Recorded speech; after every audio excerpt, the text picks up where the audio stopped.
Champion du monde en 98, champion d'Europe en 2000, tout cela avec l'équipe de France. Il a entamé une carrière sur le banc. C'est l'entraîneur de l'OGC Nice. On est très heureux d'accueillir monsieur Patrick Vieira. Il a un charisme naturel. Il a une forme à la fois d'élégance et d'autorité qui fait que quelqu'un passe avec un groupe ou ne passe pas. C'est vraiment quelqu'un qui nous tire vers le haut, qui va chercher le meilleur de nous-mêmes et qui a vraiment un côté humain très grand. Alors on parlait de Patrick Vieira tout à l'heure. C'est hors de question qu'il parte à la fin de la saison, Patrick Vieira ? Oui. Il travaille dans des conditions qui lui correspondent. Il y a un projet qui lui plaît aussi. Donc pour moi, je vois pas pourquoi aujourd'hui Patrick s'en irait. S'il est sollicité, tant mieux. Moi, j'ai pas d'inquiétude par rapport à ça. On veut vraiment construire un club, une équipe qui est capable de jouer l'Europe et on va se donner les moyens de réussir. Comment vous vous sentez après quelques semaines ici à Nice ? C'est une nouvelle expérience qui est très enrichissante. J'ai une relation particulière avec Gauthier et Patrick. Donc pour moi, c'est à ce jour, tous les voyants sont au vert. C'est collégial, on l'a déjà expliqué, chacun a son rôle bien défini. Patrick et Gilles définissent vraiment, je dirais, les besoins sportifs pour renforcer l'équipe, définissent les profils techniques des joueurs qu'on va rechercher. Et ensuite, avec Gilles, on mène les négociations et ensuite, bien sûr, le tout sera validé par le conseil d'administration du club, comme ça a toujours été le cas et comme c'est le cas dans tous les clubs. On arrive, le maillot du Goloris. C'est l'exemple du club, je crois, dans tous les domaines, aussi bien sur le plan sportif de la réussite que l'homme. Nous recevons aujourd'hui Virginie Rossetti, qui est directrice de la marque et de la communication de l'OGC Nice. Bonjour Virginie Rossetti. Bonjour. Presque jouer l'intermédiaire pour la venue de Patrick Vieira ici ? Voilà, j'avais dit qu'il fallait râler Patrick parce que j'avais des super échos à City. Ils ont créé un lien et c'est venu un an après. Et moi, mon arrivée est venue aussi. Donc voilà, les événements sont bien enchaînés. Si Patrick Vieira n'était pas l'entraîneur de l'OGC Nice, est-ce que vous auriez accepté la proposition du club ? Oui, j'aurais accepté la proposition du club. Moi, c'était le projet global qui m'intéressait. On a un club attractif, on a plein de belles choses, nouvelles infrastructures, un projet de jeu, un super coach et une qualité de vie inégalée. Donc on a tous les atouts et l'image, quand vous vous référez à il y a une dizaine d'années, c'est le jour et la nuit. Qu'est-ce que vous pensez des résultats de Patrick Vieira avec l'OGC Nice ? Vous prenez nombre de buts marqués, nombre de points, c'est assez exceptionnel. Je pense que son équipe a une bonne maîtrise technique. C'est agréable à voir jouer. Globalement, ton équipe, elle est bonne. Si vous aviez une bonne ligne d'attaque, vous seriez très performant. C'est notre objectif avec le président Gauthier et Gilles. On sait que c'est dans ce domaine-là qu'il faut se renforcer. On est en train de vraiment travailler pour essayer d'avoir des options le plus tôt possible. J'ai entendu beaucoup de critiques contre notre équipe, mais il faut quand même rappeler qu'on est la 3e position de Ligue 1, qu'on a une maîtrise technique qui est, je pense, bien au-dessus de la moyenne. On retient beaucoup que c'est la 19e attaque de Ligue 1, on ne retient pas assez que c'est la 2e défense quand même. Ça veut dire que Patrick Vieira, qui a eu un projet ambitieux au départ, a su s'adapter aux moyens humains qu'il avait pour avoir des performances très très honorables. Tu es un gaucher qui me plaît beaucoup dans sa récupération, dans son jeu, dans ses déplacements.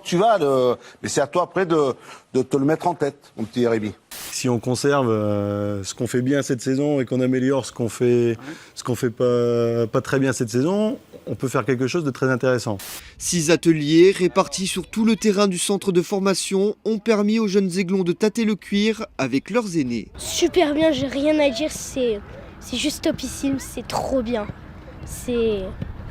J'adore.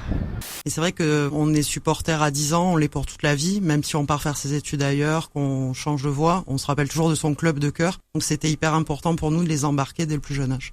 Disponibles, pédagogues et protecteurs, les pros ont été aux petits soins, à l'image de Dante qui a respecté à la lettre sa nouvelle fonction. Allez, bien joué. Oh, chaque jour, c'est quelque chose pour moi formidable de pouvoir aussi transmettre un peu mon expérience à les jeunes qui montent parce que j'ai envie de leur apporter quelque chose. Et c'est ça, c'est ce qui me motive chaque jour. Ne fais pas de faute, ne fais pas de faute derrière. Il manquait les pattes, il manque la taille. Et votre pépite, Youssef Attal, quelle que soit l'offre, il restera avec vous la saison prochaine ? Oui. Petite pépite à Nice, dont tout le monde parle, c'est Youssef Attal. Pouvez-vous nous assurer qu'il sera toujours niçois l'an prochain ? Oui, et pour moi, dans le projet de sa carrière, il faut qu'il soit encore en histoire. Et puis nous, on veut le garder. Il est arrivé cette année. Il est intransférable cette année? Il est intransférable, ouais. Gauthier Gagné va vivre un début de match compliqué.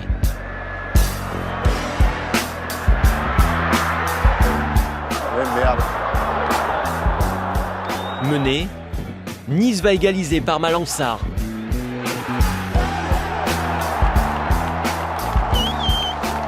On a fait un petit tour à Nice cette semaine avec Seb Bargnou et ça c'est vous. J'ai remarqué que dès qu'il y a un ballon qui passe, non mais c'est pas tout. Allez, petit contrôle pas du tout aléatoire et derrière ça rebalance. Vous vous dites que vous êtes passé à côté d'une grande carrière, ballon d'or, tout ça, non? Ballon de plomb peut-être, mais pas ballon d'or. 3 joueurs de l'équipe sont venus prêter main forte pour sensibiliser les locaux au don de sang. On sait qu'ici déjà il n'y a pas beaucoup de dons qui se fait ici par rapport au reste de la France. Et il faut qu'on pousse les gens à venir faire du don pour sauver quelques personnes qui en ont besoin. Ton meilleur moment de la saison, ce serait quel moment pour toi? Je pense que le premier match contre Lyon, c'était un moment que je ne veux jamais oublier dans ma vie. Je me sens différent, mais c'est surtout mon parcours qui fait que je me sens différent plutôt que mon âge. Le fait d'avoir été le seul Français à diriger un club anglais aujourd'hui, bah oui, ça veut dire que j'ai un œil très différent des autres et je connais quelque chose que, par définition, personne ici ne connaît. Donc différent, oui. Jeune, non. C'est la même question toutes les semaines avec les présidents de Ligue 1. Ils veulent savoir qui vous êtes, d'où vous venez. Ils cherchent à vous découvrir toutes les semaines.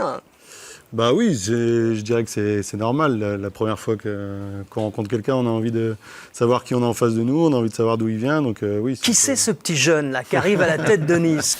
Bah regarde, il est là. On l'a vu au parc hier après-midi. Youssef Attal sait faire disparaître ses adversaires, mais il peut aussi faire disparaître n'importe quel objet. Eh non, ouvre la bouche.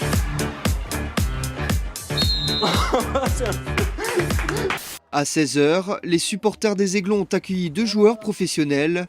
L'attaquant Michael Lebillan et le défenseur Youssef Attal sont venus à leur rencontre.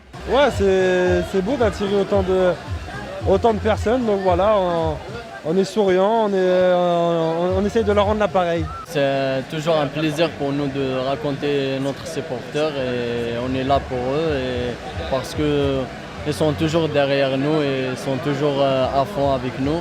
C'est sympa, en plus à Roquefort, je suis là depuis 50 ans, c'est la première fois que je vois ça, c'est extraordinaire que les joueurs de Nice puissent venir en dédicace. Vous vous déplacerez à Saint-Étienne d'ailleurs sans vos supporters, décision de la préfecture de la Loire, ça vous énerve un peu ça?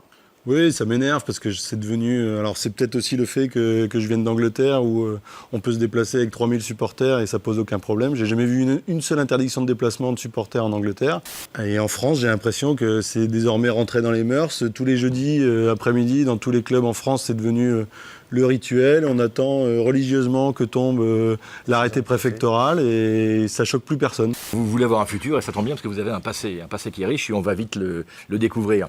4 fois champion de France quand même, 4 fois champion de D2, 3 Coupes de France et 2 fois quart de finaliste de la C1, la Coupe d'Europe des clubs champions comme on disait à l'époque.